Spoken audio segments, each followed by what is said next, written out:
Качество яхтинга и удовольствие от него напрямую зависит от технического состояния лодки и команды. Еще погоды. Остальное все второстепенно. Если вы не являетесь счастливым обладателем своей яхты, то есть несколько вариантов ходить под парусом. Перегон или чартер. В чем главное отличие? В чартер можно выбрать любую лодку со своими пожеланиями. Позвать туда своих друзей, предварительно оговорив бюджет, маршрут и все остальные нюансы. Если заранее проплаченная лодка не готова, вам предоставят лодку, как правило, больше и новее. В крайнем случае, не ниже классом проплаченной. При передаче устранят все недостатки и обеспечат всем необходимым. Одним словом, все прозрачно, заранее оговорено по контракту и, в общем-то, нет никаких неожиданностей. Можно проводить время в море на заранее известной лодке в компании знакомых людей. Перегон – ситуация другая. Владельцу яхты необходимо перегнать свою лодку в конкретное место. Как правило, вместо того, чтобы оплачивать капитану за перегон, он сдает на несколько недель лодку в чартер, а капитан уже сам набирает команду. Маршрут здесь заранее известен, и лодка, в общем-то, тоже. Но, во-первых, состояние лодки можно оценить лишь уже при приемке, по факту. И другой лодки вам не предоставят, ведь перегнать нужно именно эту конкретную яхту, независимо от ее состояния. Во-вторых, редко команда набирается на перегон из своих. С опытом все становятся самостоятельнее, и команда расплывается в разные стороны. У всех свои планы, поэтому, как правило, на перегон идут яхтсмены с целью поднабраться опыта. Знакомятся все уже прямо на борту. Постараюсь быть беспристрастным и опишу конкретную, абсолютно свежую ситуацию с конкретной компанией, которая базируется летом в Черногории в Баре, а зимой на Гран-Канарии. Я договорился о перегоне за 4,5 недели Дюфор 44 из Мармариса до Гран-Канарии. Цены для команды я не ломил, и в итоге, даже набрав практически на весь маршрут людей, мне только в притирку хватало рассчитаться за чартер. Для меня яхтинг скорее не бизнес, а удовольствие. Но больше месяца капитанить, собрать народ на весь перегон, отвечать за все и при этом ни копейки не заработать, показалось мне немного неправильным. Да ладно, буду оптимистом. В конце концов буду считать, что я месяц в море совершенно бесплатно, да еще и в кассу не скидываюсь на правах капитана. Это я еще не знал, что часть моего депозита, без объяснения каких-либо причин, хозяева лодки просто не вернут. За неделю до старта оказалось, что лодку мне дадут не в Мармарисе, а на Мальте. При этом, правда, оплатили всей команде новые билеты, кроме меня. Прилетаю в Валету на день раньше команды и прихожу на лодку. Первым с нее выбегают по трапу тараканы. Внутри она была настолько нечистой, что пришлось купить даже новые подушки. Лодцы с описанием марин по всему маршруту нет вообще ни одной. Якорная цепь оказалась длиной 25 метров. Не работает автопилот. Глючит АИС и тахометр. Прицепили радиолокационный отражатель, но Engine Light на мачте не работает даже при замене лампочки. На яхту пришлось купить хотя бы молоток и изоленту, минимум инструментов. Барометра нет. Нет ни одного целого каната, все перетертые, в плачевном состоянии, включая такелаж. Для швартовых используются 2 каната по толщине, отличающихся раза в 2. Зато в рундуке много обрезанных канатов длиной в пару метров. То, что нет микроволновки, меня не удивило, но то, что нет вообще морозильной камеры, показалось странным. В носовой каюте не было освещения, впрочем, как и в туалете. На вопрос, откуда меряется глубина, от ватерлинии или от киля, мне хозяин не смог ответить. Буду лучше считать, что 2,5 метра для лодки – это критическая глубина.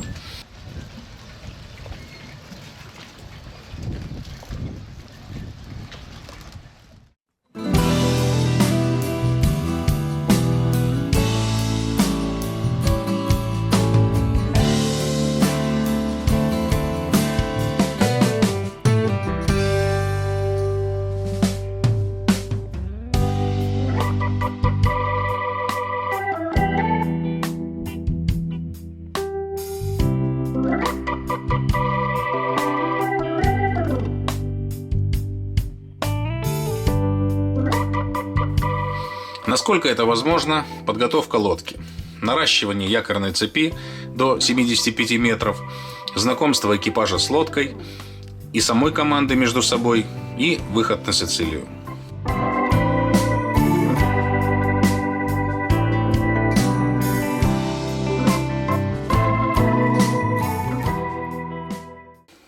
За день до этого стартовал Rolex Cup. И дуло то, что надо. Но сегодня ветра практически нет. Утром поднялось всего пару человек. Остальные еще досматривали совсем недавно начавшийся для них сон. Ближе к обеду, уже в море, потянулись за похмелом. Пришлось с самого начала включать свои права капитана. С первых минут команда раскололась на две половины. Тех, кто хочет сейлинга, и тех, кто вообще не стремится к штурвалу. Ночью вообще с дежурства один товарищ молча ушел и лег спать. Живот разболелся. А другой не стоял вахты, потому что сапоги дома забыл. Первый переход на Сицилию пришлось идти большую часть под мотором. Тем не менее, хочется все же посейлить, и при малейшей возможности ставим паруса.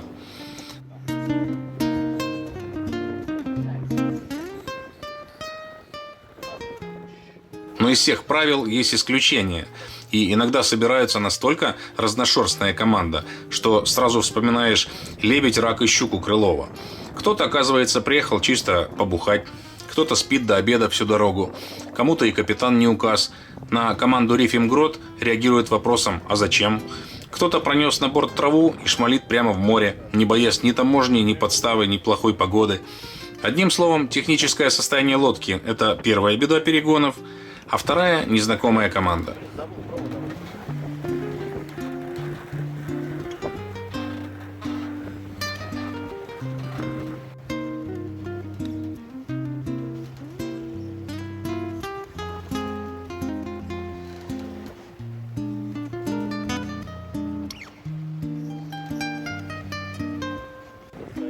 Сейчас увидите.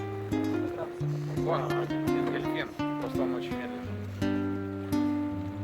Вот и первый попутчик. Как всегда по дороге подвозим много птичек. Судя по тому, что они все в основном маленькие, наверное, их просто сдувает в море, и они не могут вернуться против ветра на берег.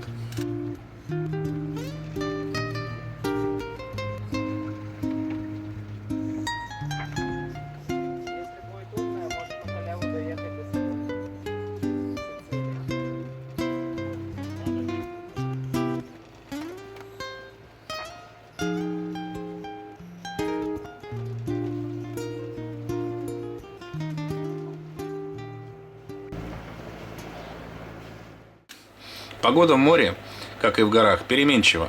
Я предупреждал всех, что одними шортами на этот раз не отделаться. Последней каплей были паруса. Оба паруса были явно с чужой и явно большей лодки. Генуя была просто огромных размеров. И, как оказалось потом в дороге, практически всегда вынуждена была быть зарифиной. Даже передвигая каретку, естественно, зарифиной она полноценно не работала. На гроте было всего 2 рифа. И даже на втором площадь грота уменьшалась на максимум 20%. То есть при ветре в 30 узлов его приходилось полностью убирать и идти только под сильно зарифенной геной. С учетом неработающего автопилота и упирающейся команды против графика дежурств ночью по 3, а днем по 4 часа, удовольствия это мне не доставляло. Я стараюсь не расстраиваться и думаю только о хорошем. Впереди 2500 миль под парусом. Нужно получать удовольствие.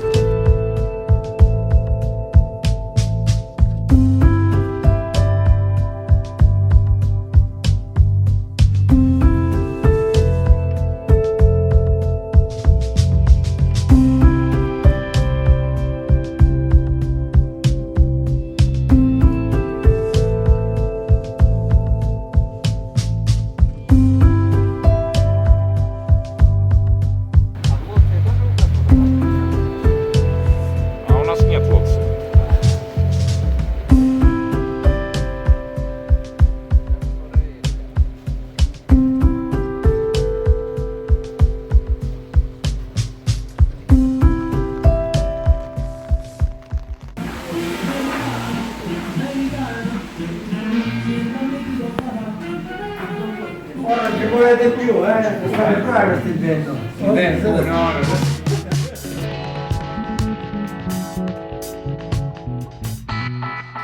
Хотелось прийти в Мессину по-светлому, поэтому выходим рано, да к тому же в грозу.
Корабли в проливе шныряют один за другим.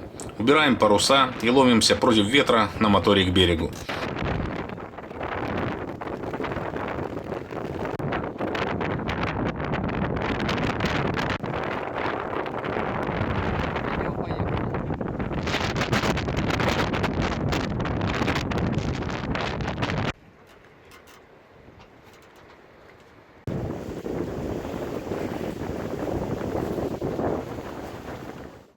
Присылают ко мне. Он прибывает уже связанный, с мешком на голове. А я все исполняю. Забираю серебро.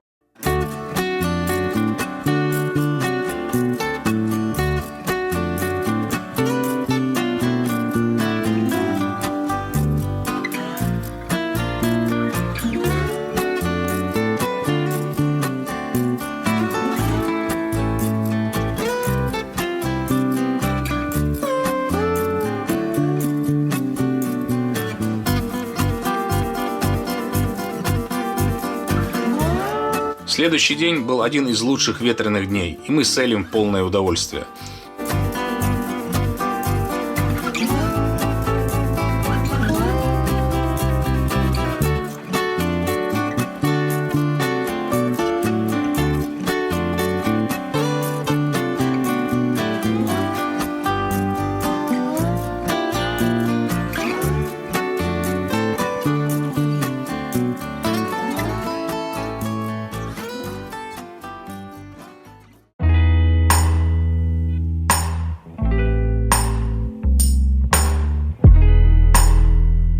В прошлом году я прошел мимо Липарских островов, поэтому на этот раз решил исправить ошибку.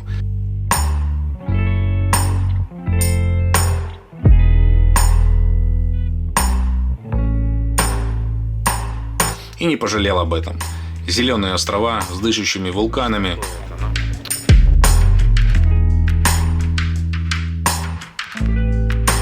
И у острова вулкана, и у Липари есть небольшая марина, а также место для якорных стоянок или на буе.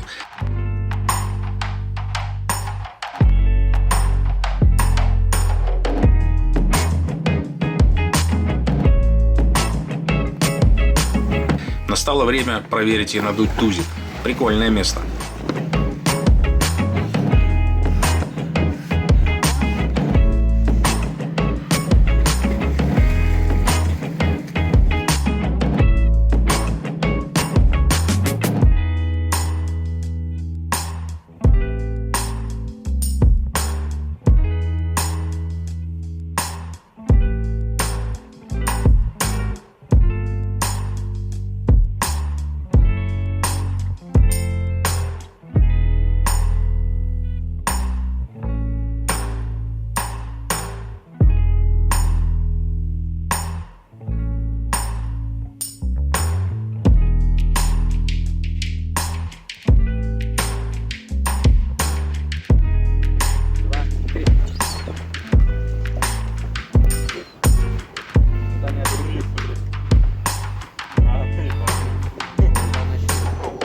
Можешь на ветке брать.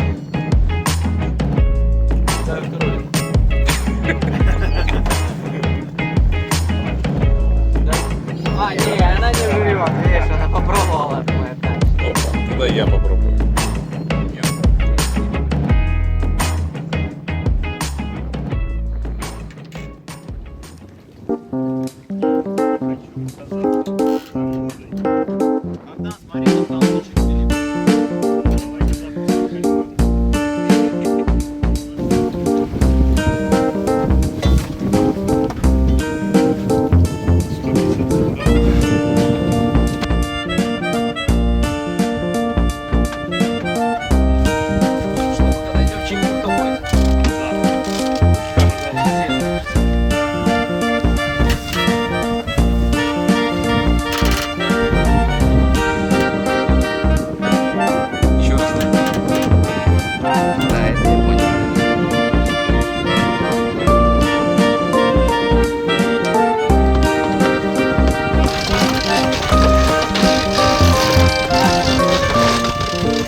Если огромное дерево, Багор взяли?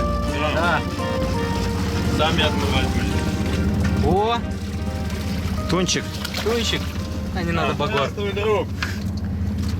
Где он? Вот он. Вот Вот и так. тунец наш. С почином!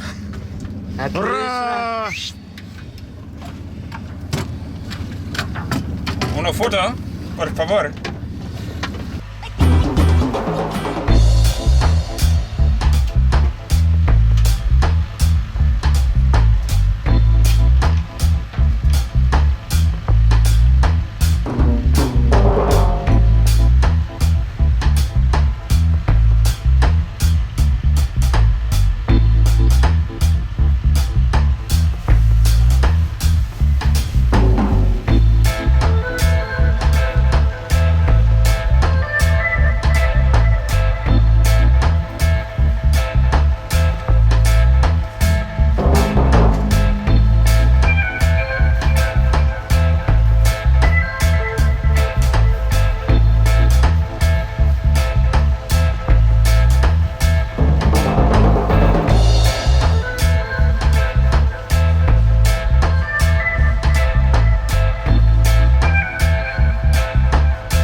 Чтобы посмотреть остров, я запрыгнул в грузовичок к деду, который торговал фруктами, и с комфортом отправился по окрестностям.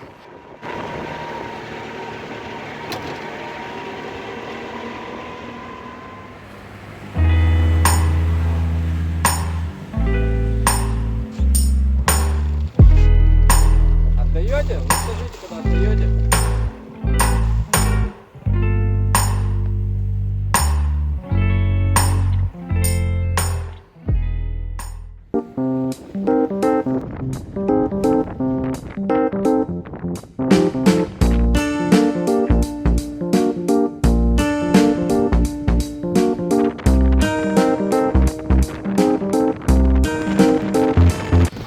По дороге пытаемся чинить автопилот, но ничего не получается. Так вообще третьего нет? Ну, четвертого. Нет, там должен быть еще один. Как это называется? Ну, если там внутри его нет, значит его не было.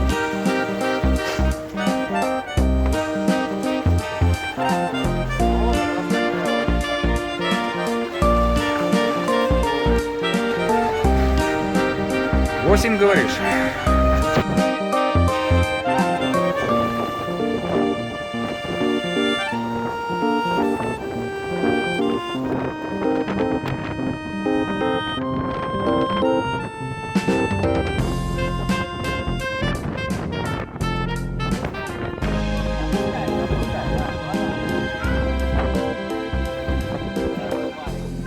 Он слабенький, он, видишь, не поднимает воду. Ну и этот уже.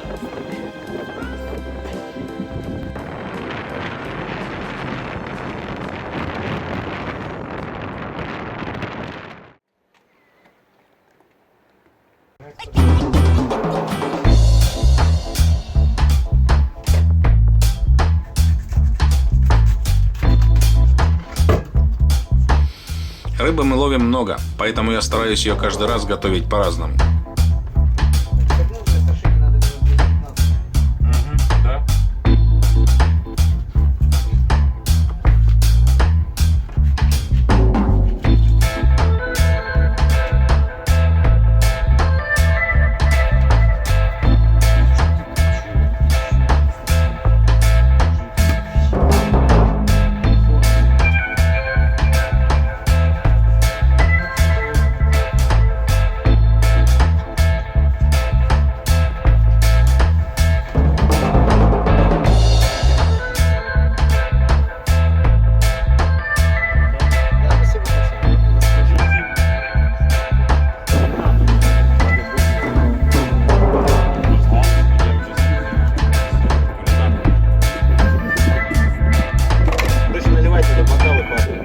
Чефалу – замечательный и уютный городок на севере Сицилии.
Палермо я не люблю, но нам пришлось переждать здесь шторм.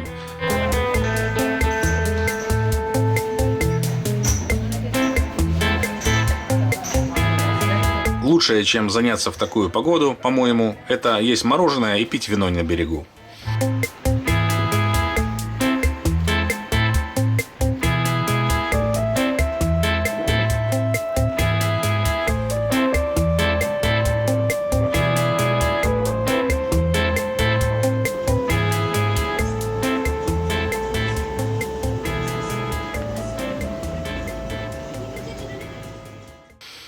К вечеру ветер стих. Ждем, когда еще станут меньше волны.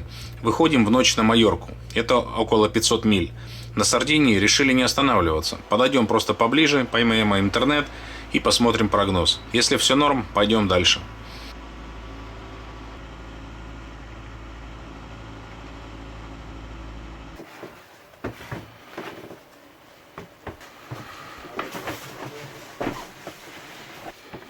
Сразу все одеваем непромы, жилеты и пристегиваемся.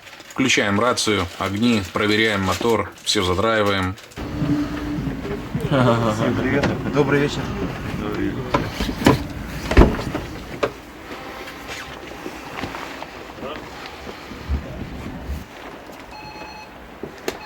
Ну что, поехали.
Я говорит, рулить буду. Я покажу вам дорогу. Аккуратно.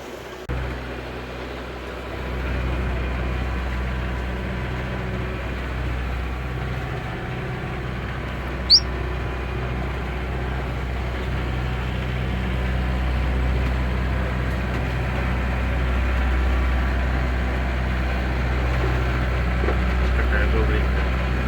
Маш, на меня посмотри. Может, цапнуть, давай. Все. Ты давай вот без этих советов дурных. Переручил. Что ты галс такой против солнца взял? Привет, а тебя как зовут?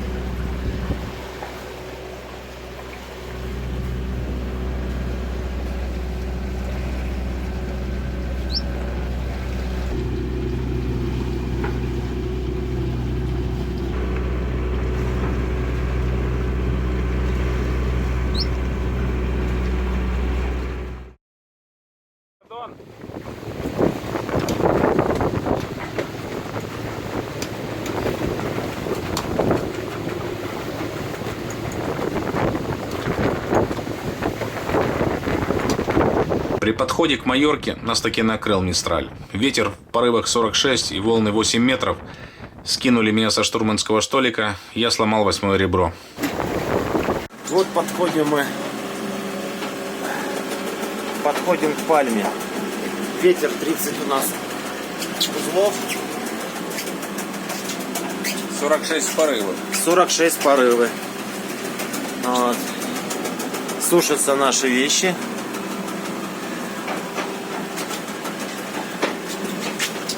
Потому что все мокрое, все в воде. А вон ребята на смене. Сейчас мы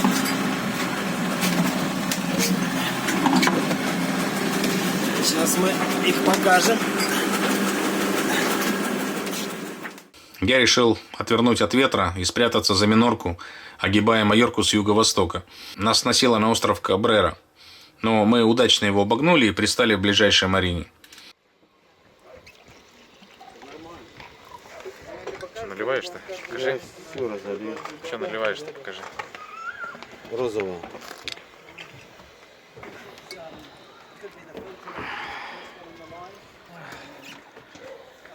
Максим, даже без пароля.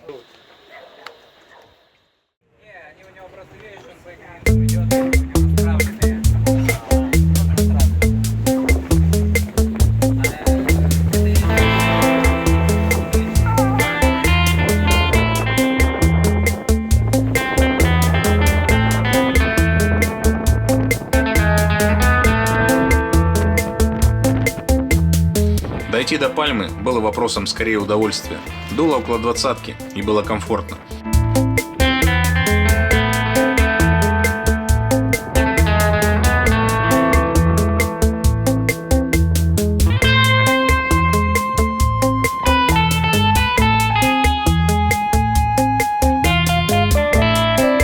Дойдя до Пальмы, все расслабились, но это было еще не все. И прямо в марине мы сели на мель.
Марии Молвел, где я обычно стою, мест не было, и я зарезервировал место в соседний клаб Наутика.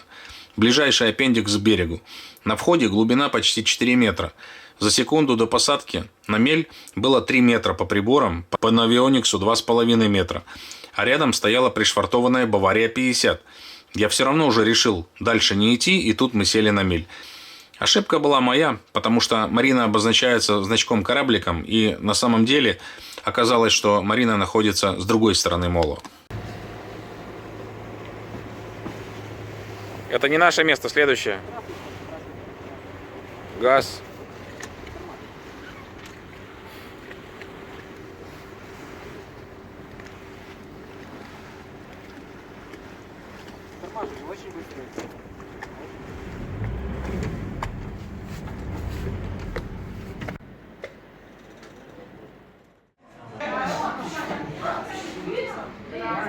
Ты бутылки на столе. А, давай. Сразу бери. Это же музыкальный инструмент. Давай. Давай. Нормально, я заберем. На третий давай. Давай троечку, давай. Это точно.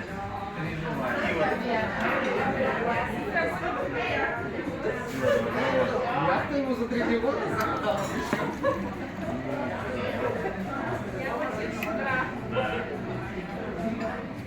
Наш талисман.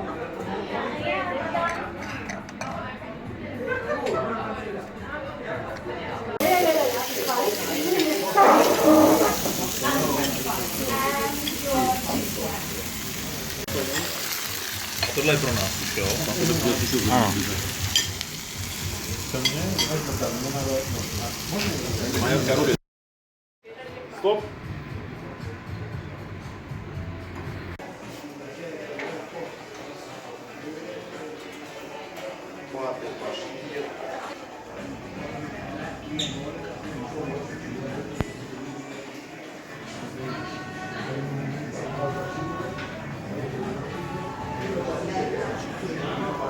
Жалко, телефон сел. Паш, давай отсюда. Стой. Так, моменто. Перфекто. Если отравимся, знаем, кому предъявить.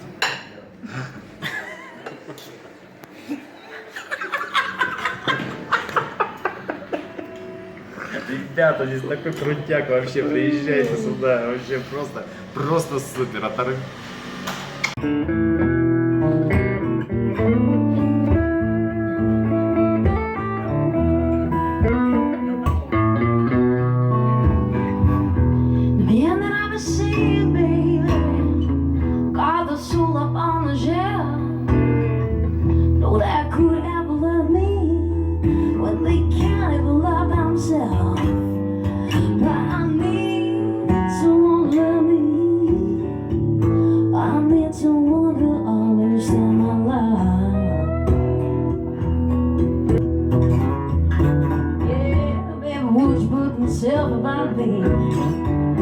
Oh, honey, you can love me like I really want.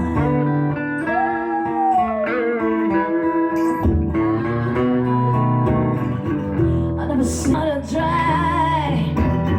If I'm there, who takes me home? Oh, honey, not a fool who asks me why. Oh, no, you don't want to leave. I need someone.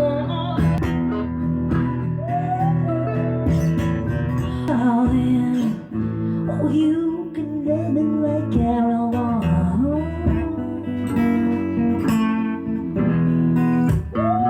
Adios tonight.